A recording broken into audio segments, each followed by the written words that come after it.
Você talvez já tenha ouvido falar que o ano de 1453 assinala, na historiografia tradicional dos últimos séculos, o fim da Idade Média e o início da Idade Moderna. Independentemente da acurácia dessa divisão, indiscutivelmente aquele ano, 1453, é um ano memorável, um ano de grande impacto. É o ano da queda definitiva de Constantinopla e do colapso do Império Bizantino. As consequências da queda de Constantinopla diante dos turcos são numerosas. Nós iremos conhecer muitas dessas consequências nas próximas aulas, mas esta aula é dedicada a conhecer especificamente este acontecimento. A queda de Constantinopla, o que aconteceu antes e, sobretudo, ao final, o que aconteceu como acabou, na verdade, a união entre a Igreja Grega e a Igreja Latina, que em 1439 havia sido selada no Concílio de Florença. Este é o conteúdo desta aula. E o momento em que essa aula está sendo gravada e transmitida é bem a calhar, porque nós estamos editando, publicando pela primeira vez em língua portuguesa, um livro muito importante de um historiador francês, o bizantinista Louis Brérier, sobre o cisma do Oriente. Nós já publicamos, né, já iniciamos o processo de publicação do cisma do Ocidente, agora publicaremos o cisma do Oriente, aquela divisão cujo termo referencial e também simbólico é o ano de 1054, e que separou a Igreja Oriental da Igreja Ocidental. Nós estamos publicando este livro de Louis Brérier, conjuntamente a um outro livro de Louis Brérier, que analisa as consequências dessa separação, tendo como pano de fundo a história das Cruzadas, um livro chamado A Igreja, o Oriente e as Cruzadas. Nós estamos publicando esses dois livros pela primeira vez em língua portuguesa, repito, talvez as primeiras obras em português sobre este tema e sobre esta ótica e este prisma, e ele está sendo oferecido em pré-venda, então você adquire agora pagando um preço muito menor do que custará posteriormente quando o livro estiver pronto. Ele já está quase traduzido, não sei se no momento em que esta aula está sendo transmitida ele já está traduzido, mas no momento em que eu estou gravando ele já está quase, os dois livros já estão quase, o primeiro deles já foi traduzido, o segundo está em vias de ser concluído, e bom, adquirindo o livro, esses dois livros agora você poderá adquirir com um valor promocional, um valor reduzido, consideravelmente reduzido, considerando que será oferecido depois. E estes dois livros são uma pequena contribuição nossa para tentar trazer ao mercado editorial brasileiro boas obras sobre a história da igreja, obras que são ausentes praticamente ou quase ausentes, certo? Então, nós pedimos a sua colaboração e convidamos você a adquirir e a ler essas duas importantes obras. O link para você adquiri-las está aqui na descrição. Em nome do Pai, do Filho e do Espírito Santo. Amém. Pater noster qui es in celis, sanctificetur nomen tuum, adveniat regnum tuum, fiat voluntas tua sicut in cielo et in terra. Pane nostro quotidiano da nobis hodie, et dimitte nobis debita nostra, sicut et nos dimittimus debitoribus nostris, et ne nos inducas in tentationes, sed libera nos a malo. Amém. Ave Maria, gratia plena Dominus tecum, benedicta tui mulieribus, et benedictus fructus ventris tui, Iesus. Santa Maria, Mater Dei, ora pro nobis peccatoribus, nunc et in hora mortis nostre. Amém. Gloria Patri, et Filio, et Spiritui Sancto, sicut erat in principio, et nunc et semper, et in saecula saeculorum. Amém.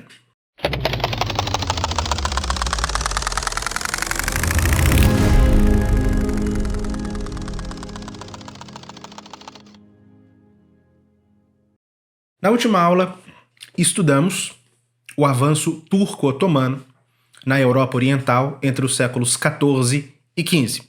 Vimos o paulatino avanço dos turcos, como o Império Estado Turco surgiu, como ele foi se expandindo em primeiro lugar na Ásia, depois na Europa Balcânica, na Península Balcânica, até se tornar uma ameaça real à cristandade, arrebatando quase todas as terras do Império Bizantino, até que em 1425 ao Império Bizantino restavam apenas algumas posses na Grécia e a própria cidade de Constantinopla praticamente, que estava cercada a norte e a sul pelas tropas turcas, enquanto a própria cristandade católica, via-se também ameaçada, recebendo todos os dias notícias de novos avanços turcos.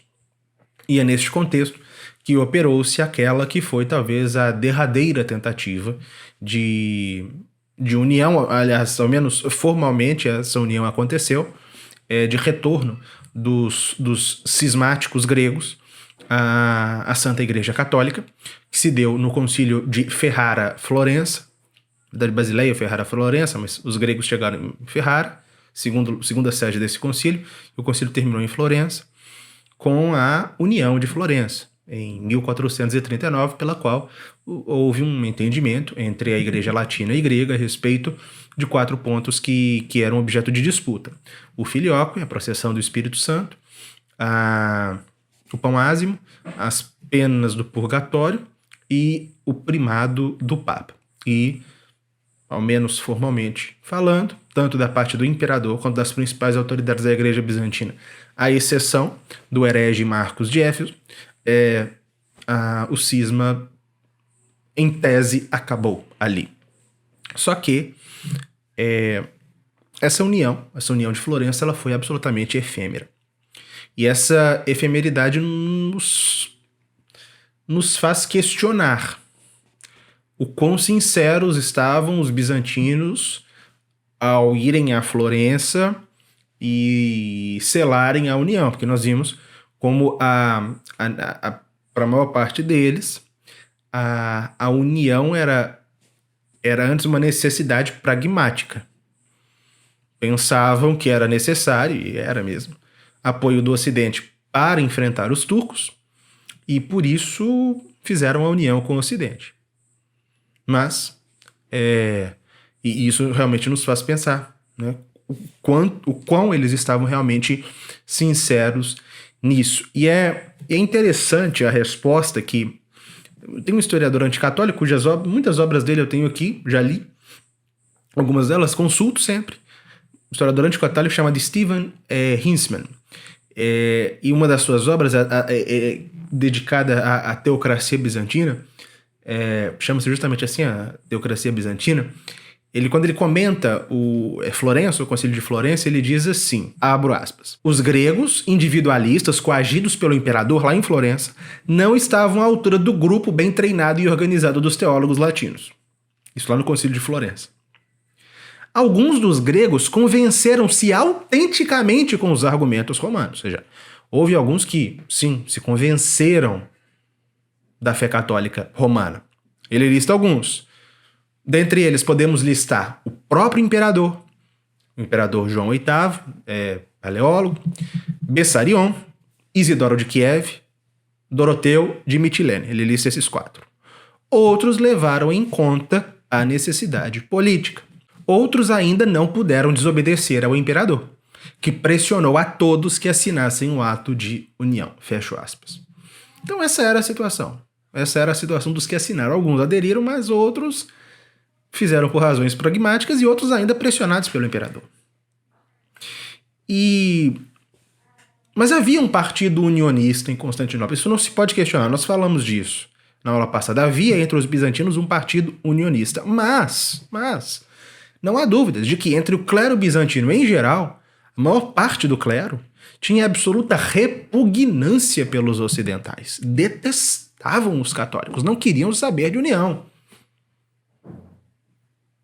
E esta parcela majoritária do clero bizantino fomentava no povo a mais absoluta repulsa por Roma e pela cristandade latina. O povo, tanto a maior parte do clero quanto do povo bizantino, não queriam saber de união com os ocidentais, com os católicos, com os latinos, com os romanos, não queriam saber. Por isso, Hissman acrescenta aqui: o imperador João VIII, por mais que tivesse as melhores intenções do mundo, por mais que sinceramente convencido, ele diz, ele encontrou a opinião pública dos bizantinos em Constantinopla tão apaixonadamente contrária à união que lhe foi impossível pô-la em prática. Não foi possível colocar foi uma formalidade ao cabo. Porque a opinião pública era absolutamente contrária à união. Quando os bispos que participaram do Conselho de Florença, os bispos gregos, voltaram a Constantinopla, eles foram extremamente mal recebidos. Tratados de apóstatas, de hereges, de chamados mesmo de traidores, de apóstatas, de latinos, azimistas. Quando estes unionistas, ou seja, aqueles que queriam a união com Roma, caminhavam pelas ruas de Constantinopla, eles eram parados. O povo perguntava: quanto que você recebeu, quanto ouro você recebeu em Florença em paga pela sua traição?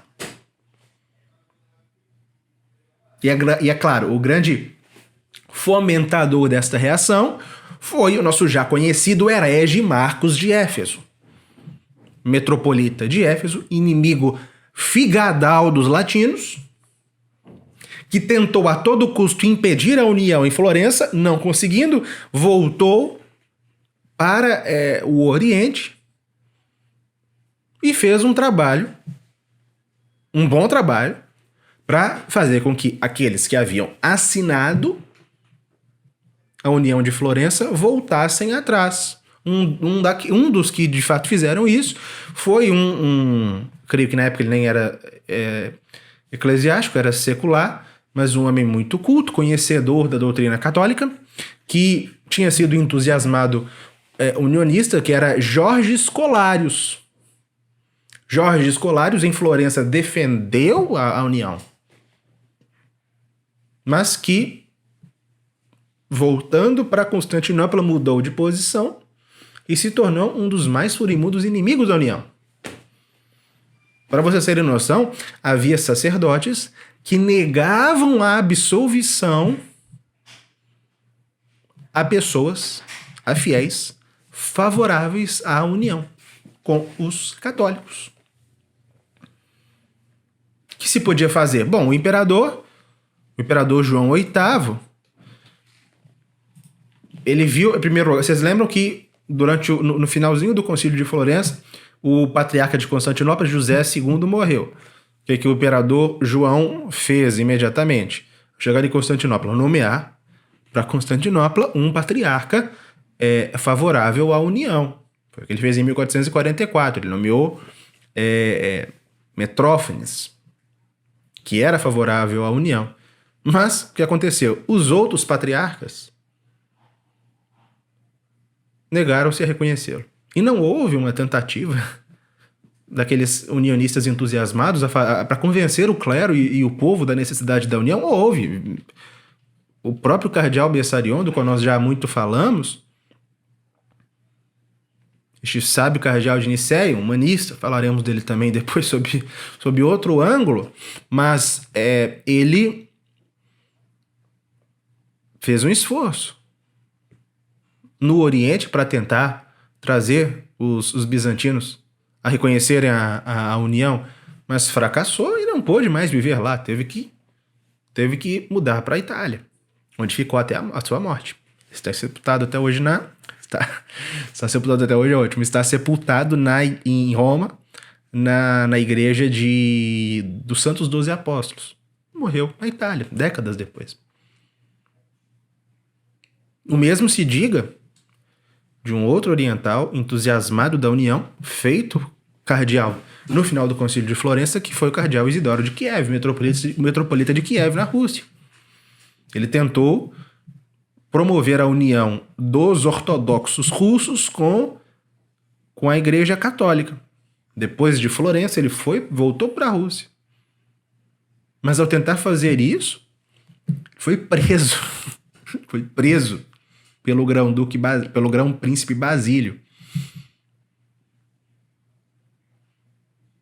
Ele conseguiu escapar depois. Ele foi preso em 1441, escapou em 1443, voltou para a Itália também. Ele é listado entre os patriarcas de Kiev e Moscou como Isidoro o Apóstata. Por quê? Porque se tornou católico romano. Então, assim, foi isso.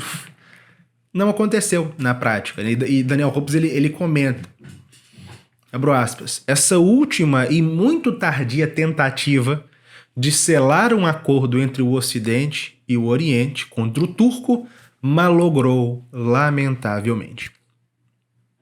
Mas vejam só, nessa Bizâncio, cercada de infiéis por todos os lados, ameaçada por um terrível destino, ou seja, os turcos iam atacar, acabar com eles.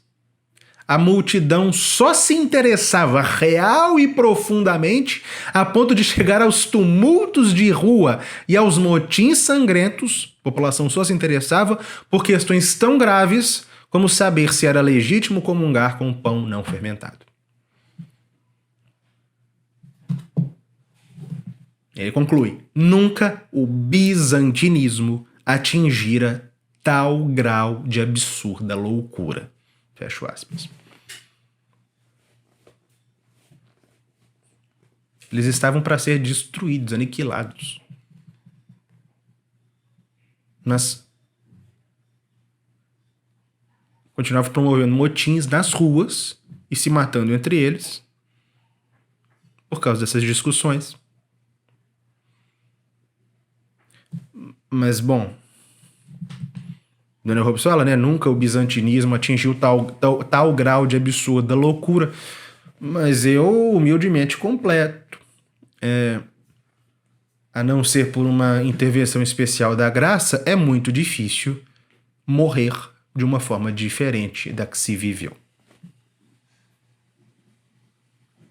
Então, essa reação dos próprios bizantinos do Oriente colaborou, foi essencial para o seu colapso, mas não só deles. Não só a atitude deles foi essencial para o seu colapso. O orgulho grego teve, sim, a sua parcela, contribuiu para o seu próprio fim, mas também a inércia da cristandade ocidental colaborou para o fim de Constantinopla. Em primeiro lugar, porque a cristandade muito pouco caso fez da União de Florença. A esperança era de que, reconciliadas as igrejas, os reis do Ocidente se uniriam para defender Constantinopla como uma cidade irmã, como um povo irmão. Mas temos visto, nas últimas aulas, qual era a situação da cristandade. Naquele momento, França e Inglaterra viviam a última fase da sua guerra centenária. A Itália continuava a anarquia que nós já conhecemos. A Alemanha acabava de sair da guerra russita. Então, terminada a União de Florença, a cristandade continuou sem fazer nada, ou melhor dizendo, a maior parte da cristandade, porque aquela mais diretamente ameaçada, os húngaros e os poloneses, fizeram algo. Ao chamado do Papa Eugênio IV, Papa Eugênio, que foi o Papa do Concílio de Florença, o Papa da União, o chamado deste Papa, que enviou junto deles o importante cardeal Cesarini, eles organizaram uma cruzada. Uma forte expedição, uma grande expedição, o cardeal Cesarini organizou, contra os turcos. Expedição essa liderada pelo rei da Hungria e da Polônia, Ladislau III. Um jovem e heróico rapaz de 16 anos. E além dele, um outro personagem que nós conheceremos também na próxima aula, um autêntico herói húngaro chamado João Corvino. Então, sob a liderança destes dois, partiu-se para o ataque contra os turcos e este exército húngaro-polonês, com sérvio também, se não me engano, bósnio, e contra outros povos ali dos Balcãs, infligiram 3 grandes derrotas aos turcos. 3 grandes derrotas no centro dos Balcãs, a ponto de Sófia ser recuperada e Adrianópolis estar à mão. Entraram mesmo em território turco, a ponto de o sultão pedir uma trégua. Porque não era capaz de vencer os cristãos. Mas o jovem rei da Hungria e da Polônia, Ladislau III, jovem, diante da vitória, o entusiasmo juvenil, somos capazes de tudo, ele aniquilou toda a vantagem, porque ele rompeu a trégua sem aviso, avançou pela região ocupada pelos turcos e alcançou a cidade de Varna, na atual Bulgária, no litoral do Mar Negro. E ali ele estava muito afastado das suas bases. Ele recebeu pelas costas o contra-ataque de um exército turco. Foi em 10 de novembro de 1444, a Batalha de Varna. Por isso essa campanha militar foi conhecida como a Cruzada de Varna. Nesta batalha, o rei Ladislau, o heróico, mas imprudente, rei Ladislau, morreu. Assim como morreu também o legado papal, o cardeal Cesarini. De modo que, desde a derrota em Varna, em 1444, na qual sucumbiram o rei da Hungria e o cardeal Cesarini, os dias de Constantinopla estavam contados. Logo depois dela, o sultão Murad II invadiu a Grécia, destruiu as últimas posses, conquistou as últimas posses bizantinas na Grécia, penetrou a Albânia, teve o seu avanço freado pelos cristãos em Croia, mas venceu novamente as tropas húngaras na Batalha de Kosovo em 1448. Constantinopla estava completamente sem defesa, com os exércitos do norte, exércitos cristãos do norte, absolutamente incapazes de defendê-la, porque tinham acabado de ser derrotados pelos turcos. E naquele mesmo momento, naquele mesmo ano da Batalha de Kosovo, 1448, quando Constantinopla ficava desamparada, morria o imperador João VIII.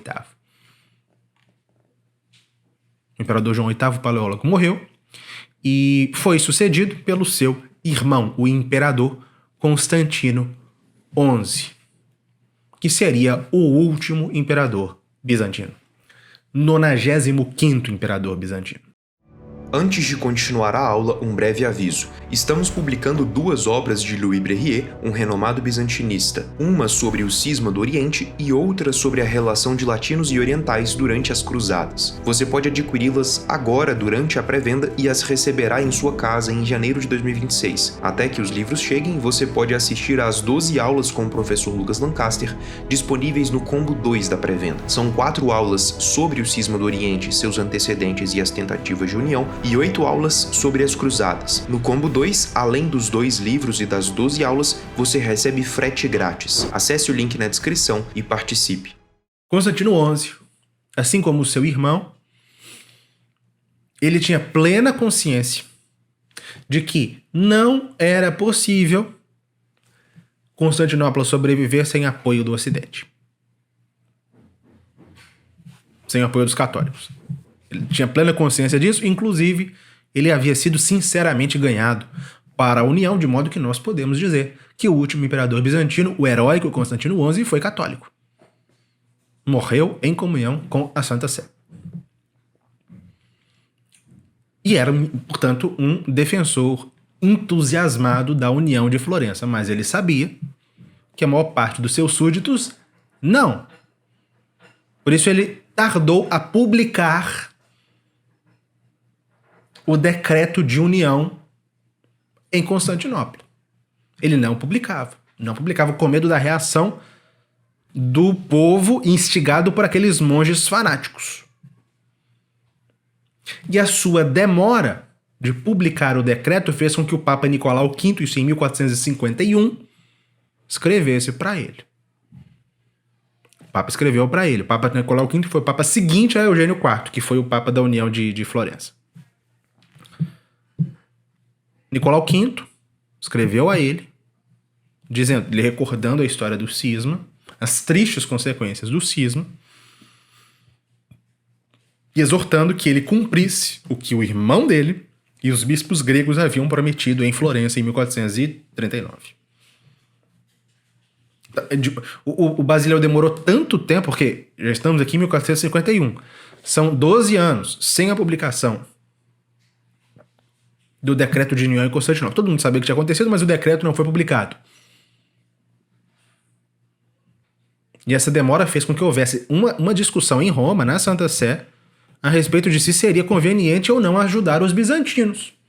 uma parcela dos curiais em Roma, né, dos cardeais, etc., pensaram, não temos que ajudá-los não, porque eles são, na verdade, uns traidores. É necessário romper com eles.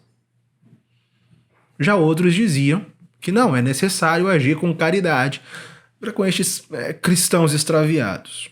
Essa foi a posição que prevaleceu.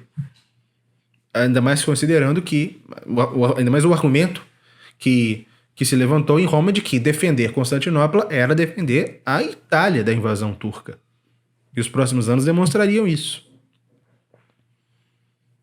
E o imperador, ele queria a união, ele estava sinceramente disposto à união. Por isso o Papa enviou para junto dele um legado, o cardeal de Kiev, o cardeal Isidoro de Kiev, do qual nós há pouco falamos, enviou como legado, escoltado com algumas forças militares. E pelo o cardeal de Kiev, no dia 12 de dezembro de 1452, na Basílica de Santa Sofia, em Constantinopla, foi lido o decreto e se operou a união oficial da Igreja Latina e da Igreja Grega.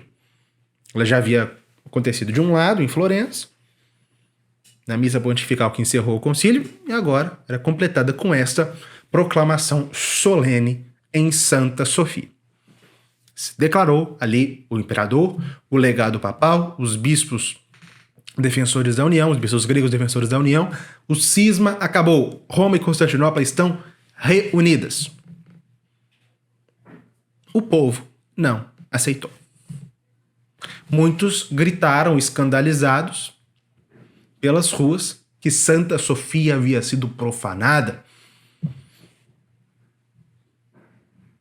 E ecoou um grito que talvez alguns de vocês já tenham ouvido.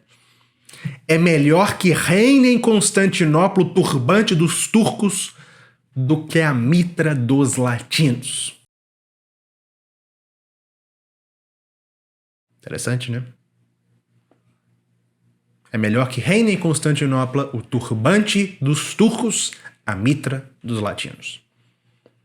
Bom, a providência não tardará a atender a este pedido. Desde 1451 reinava sobre o Império Turco-Otomano o sultão Maomé II. Era um jovem de 21 anos, que parecia mesmo, desde que ascendeu ao poder, um homem feito para grandes conquistas. Absolutamente sem escrúpulos, de uma crueldade habilmente calculada, e desde que se tornou sultão, não teve outro pensamento senão conquistar Constantinopla. E trabalhou com afinco para isso durante 2 anos. E diante deste líder e guerreiro formidável que era Maomé II, havia o imperador Constantino XI. Bom governante, líder nato, prudente, corajoso, um grande monarca, o último, 95º e último imperador bizantino. Agora, a que lhe cabia? Aqui, qual era a vocação de Constantino XI, por assim dizer? Dar a Constantinopla um fim honroso. E foi o que ele fez. Em abril de 1453, Maomé II colocou em prática o seu plano de conquista de Constantinopla. Ele começou construindo uma fortaleza no Estreito de Bósforo para impedir qualquer socorro vindo por mar. Isso funcionou porque tão logo o primeiro navio veneziano tentou passar por essa fortaleza para chegar em Constantinopla, o navio foi abordado e o seu capitão empalado. E todos sabiam que os turcos estavam se preparando para invadir Constantinopla. E Constantino XI, desesperado, escreveu aos príncipes do Ocidente. implorando ajuda. Mas a situação da cristandade era aquela da qual tanto estamos falando. De modo que só 2 atenderam. O próprio Papa, Nicolau V, e o rei Afonso V de Aragão, que era também rei de Nápoles. Governava também Nápoles. E também por interesses comerciais, porque estavam com medo de perder seus vários negócios no Mar Negro, Gênova e Veneza também se prontificaram a ajudar. Só que o principal reforço que lhe seria concedido, que eram 10 galeras pontifícias e outras 10 galeras pontifícias, 10 navios, 10 naus venezianas e outros tantos barcos genoveses só chegaram quando Constantinopla já estava na mão do turco. E assim, é realmente inexplicável a indiferença do Ocidente quando tudo isso se passava.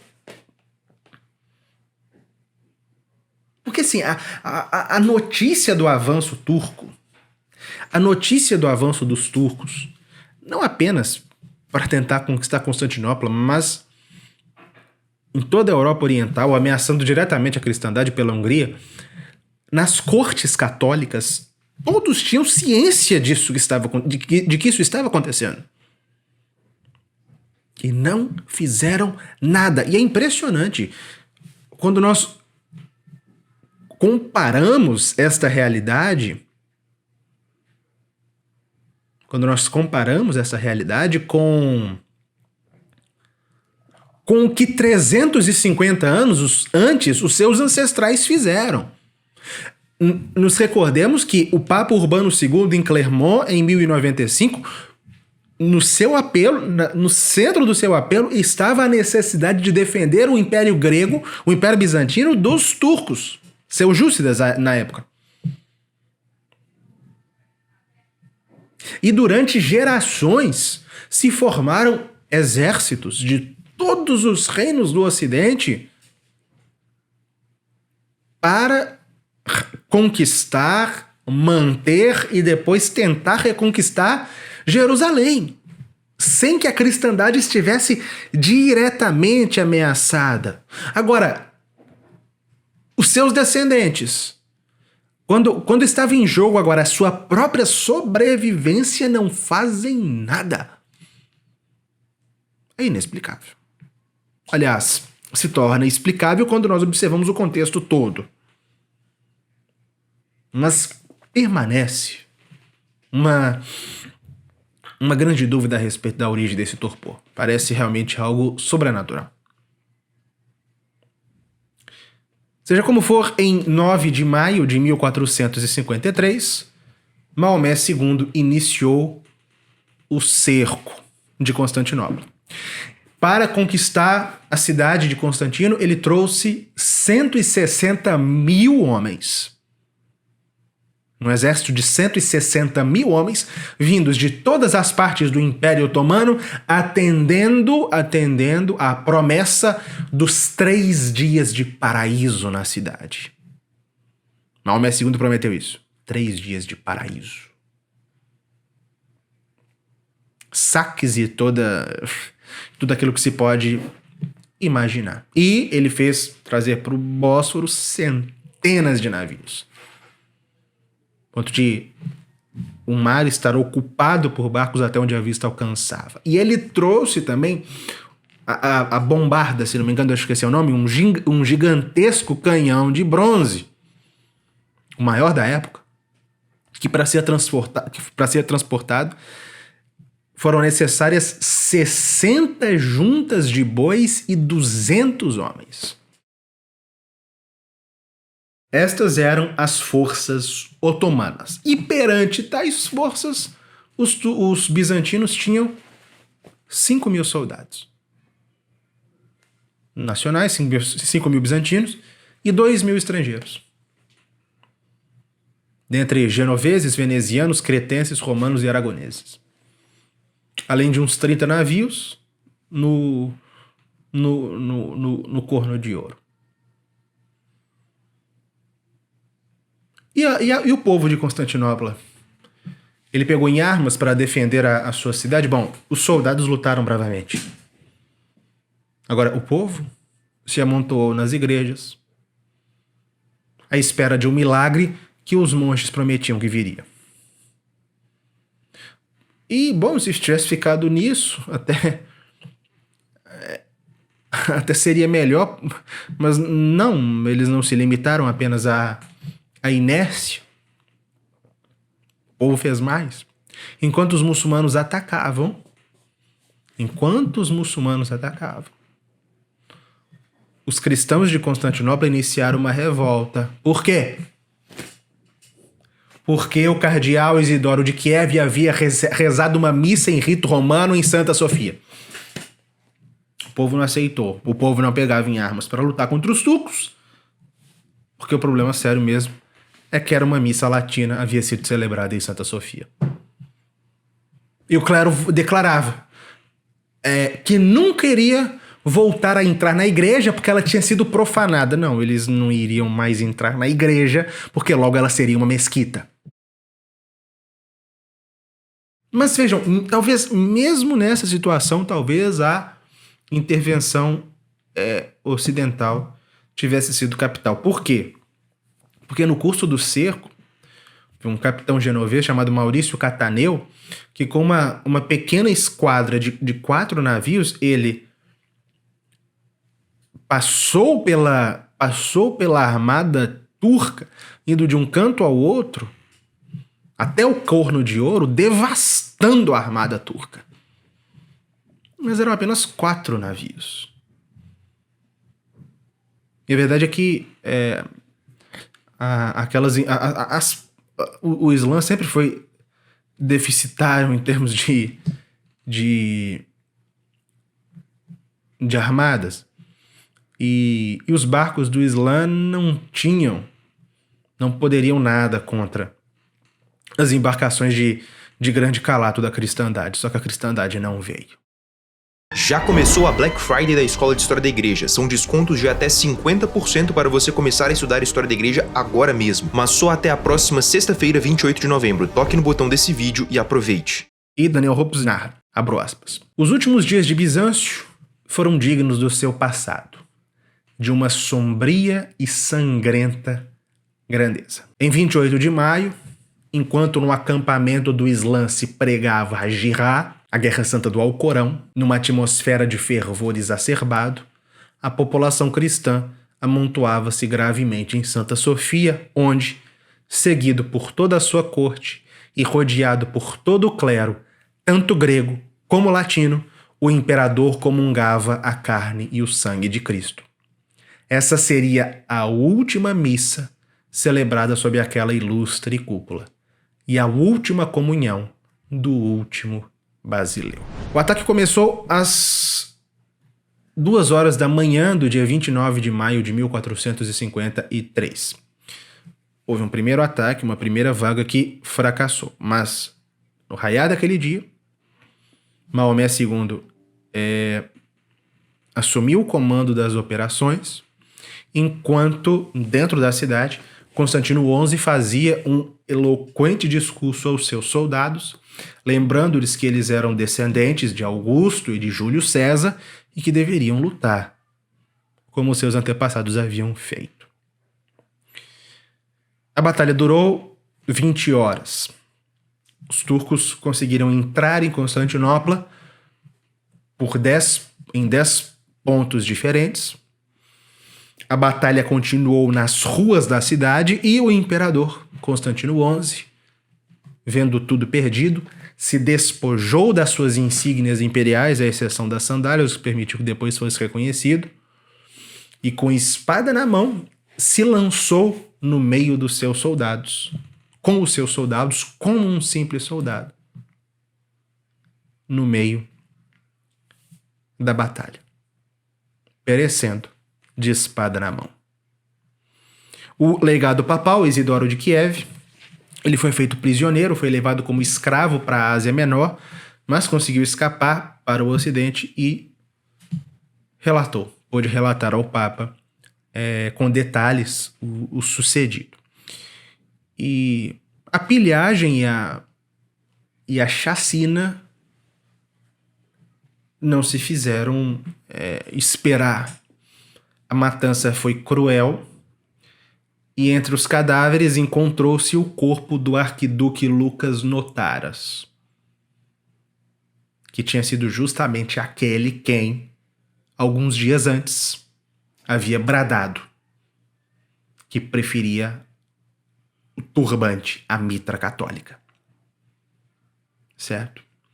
E quando os infiéis entraram na cidade, o povo acorreu, se escondeu em Santa Sofia.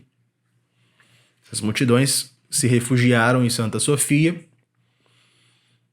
e fecharam as portas, mas as portas cederam aos golpes turcos e Maomé II entrou a cavalo, pisoteando a multidão, e todos os que se encontravam dentro de Santa Sofia foram decapitados, a ponto de a antiga catedral se tornar um lago de sangue. Mais de 50 mil gregos foram vendidos como escravos.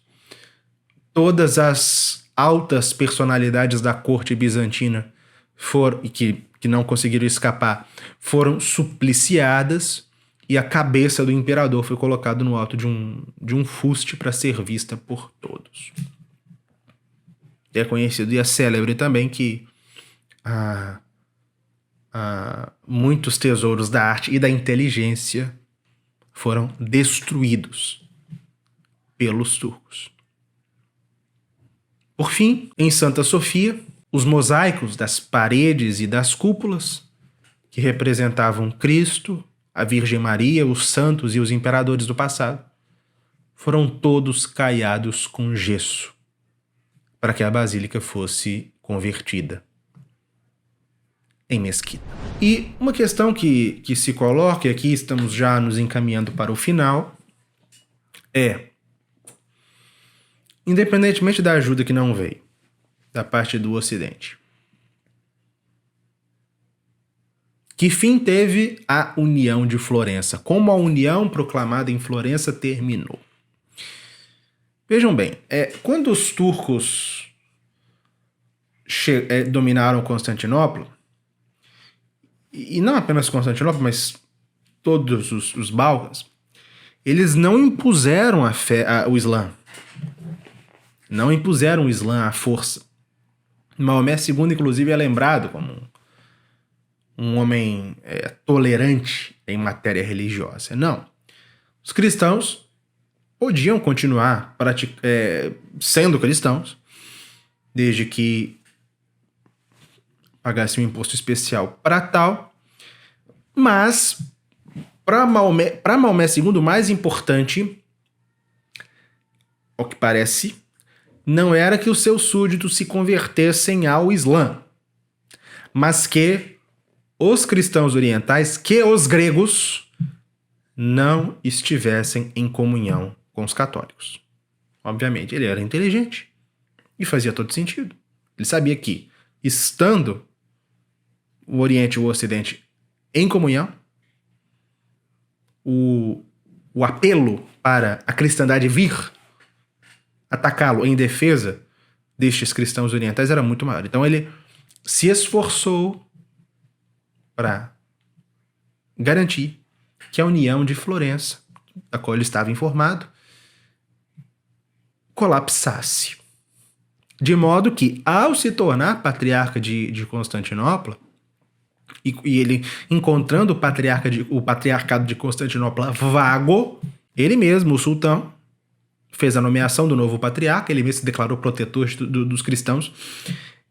O sultão, ele nomeou como patriarca de Constantinopla o já mencionado Jorge Escolarius, que, repito, em Florença havia sido partidário da União, mas que depois, por influência do herege Marcos de Éfeso, voltou atrás. Este mesmo Jorge Escolarius, que se tornou um anti-unionista virulento, foi feito patriarca de Constantinopla pelo sultão turco. De modo que, em 1º de junho de 1453, certo? Apenas 3 dias após a tomada de Constantinopla, o novo patriarca, Jorge Escolarius, tornado patriarca Genádio II, foi investido pelo sultão com os símbolos do seu novo cargo. É isso mesmo. O sultão otomano investiu com manto e com báculo o patriarca de Constantinopla. E continuariam fazendo isso, os sultões futuros, com os patriarcas futuros. Os patriarcas de Constantinopla seriam criaturas do sultão, como por séculos haviam sido dos basileus. De modo que, com o fim do Império Bizantino, não chegou ao fim o cisma grego. Cisma grego este mantido agora pelo maior inimigo do mundo cristão, que era o Islã. De modo que, se o cisma do Oriente continuou, é graças, não apenas, mas é graças ao Islã. Black Friday da Escola de História da Igreja, combo com todos os nossos livros com 30% de desconto. Desvendando as Catedrais, A Catedral para Colorir, São Luís, o Rei da Coroa de Espinhos, O Fim dos Templários, O Elogio da Nova Milícia, O Cisma do Ocidente, O Cisma do Oriente, A Igreja e o Oriente na Idade Média, As Cruzadas. Tudo isso custaria normalmente R$ 841. Hoje você leva por R$ 588,70 com frete grátis. Corra e aproveite. Uma última coisa. A título de não apenas de curiosidade, mas apontamento para um futuro bem remoto até. Onde está... Nós podemos encontrar uma continuidade, porque a gente viu, né, o Império Bizantino se decompondo com as invasões turcas, etc. Mas qual que é desapareceu o Império Bizantino? Onde está o legado civilizacional do Império Bizantino? É fato, e isso nós veremos daqui a algumas poucas aulas, que muitos intelectuais, grandes mentes do Império Bizantino migraram para a Itália. Isso se relaciona profundamente até com o Renascimento. Certo? Agora, é indiscutível que a continuação histórica do Império Bizantino, continuação histórica no sentido de civilização, para onde a maior parte dos exilados, dos fugitivos de Constantinopla, religiosos, comerciantes, nobres, patrícios, foram, é a Rússia. Era natural que assim fosse. Vejam, se não me engano, a Rússia, os principados russos, no momento, né, era a única região que, quando o Império Bizantino caiu, não estava sob o domínio do Islã. A única região ortodoxa. A Sérvia já estava, a Bulgária já estava, a Valáquia estava, ou em vias de ser, quase, Bósnia, Albânia, enfim. Então, restavam os principados russos. Principados russos que estiveram durante muito tempo sob posse, sob domínio dos mongóis, mas que depois da Batalha de Kulikovo, em 1380, sob a liderança de, se não me engano, de Demétrio, né, que era o príncipe de um desses principados, que era o Principado de Moscou, a partir desse, os mongóis foram perdendo a sua influência, o seu poder, e os príncipes de Moscou foram assumindo a liderança política dos povos russos e fossem alargando a sua esfera de influência, a ponto de Moscou finalmente se impor. Não mais Kiev, agora Moscou. E essa é a gênese da Rússia, né? E Moscou, vejam, Moscou ascendeu Moscou já existia como uma cidade pequena, uma vila, mas que foi ascendendo, mas ela assume, de fato, a liderança peremptória, categórica dos povos russos no momento em que Constantinopla cai. O que vai provocar na mentalidade russa a crença de mais uma translatio império, a ideia de que o império que havia deixado Roma para se deslocar para Constantinopla, deixou finalmente Constantinopla para Moscou, que seria a terceira Roma. De modo que a cultura bizantina de fato continua na Rússia. E continua na Rússia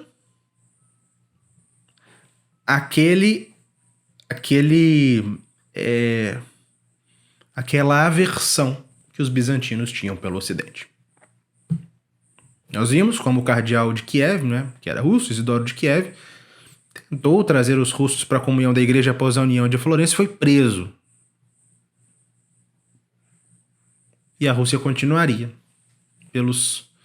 Não cessaria de crescer nos próximos séculos, não apenas geograficamente, mas o seu poder também, a ponto de, justamente naquele momento, quase naquele momento, logo depois da queda de Constantinopla, os grão-príncipes de Moscou passarem a se declarar czares, césares, imperadores.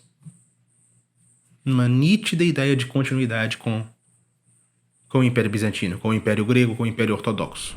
Essa é a história do colapso de Constantinopla e do fim da União de Florença. Agora, eu mencionei várias vezes nesta aula a inércia da cristandade, certo? A inércia do Ocidente. No entanto, é indiscutível que a queda de Constantinopla assustou a cristandade. E assustou principalmente aos papas. Tanto o papa da época, que era Nicolau V, quanto os seus sucessores imediatos, Calixto III, Pio II, principalmente esses, mas depois, em dado momento, Paulo II, Sisto IV e mesmo Inocêncio VIII, durante décadas, todos falarão, tentarão e alguns até irão para uma cruzada. Eu disse na última aula que o espírito de cristandade se manifesta sobretudo no século XV, naqueles que veem a necessidade de defendê-la do turco. E essa é a história das inglórias cruzadas tardias.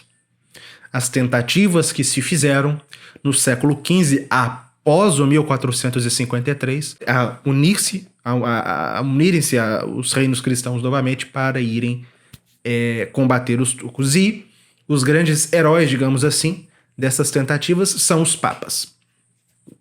Este é o tema da próxima aula, as cruzadas tardias, e ao final da aula trataremos com grande atenção dos mártires de Otranto, que foram mártires que padeceram sob os turcos na própria Itália em 1481. Espero você na próxima aula.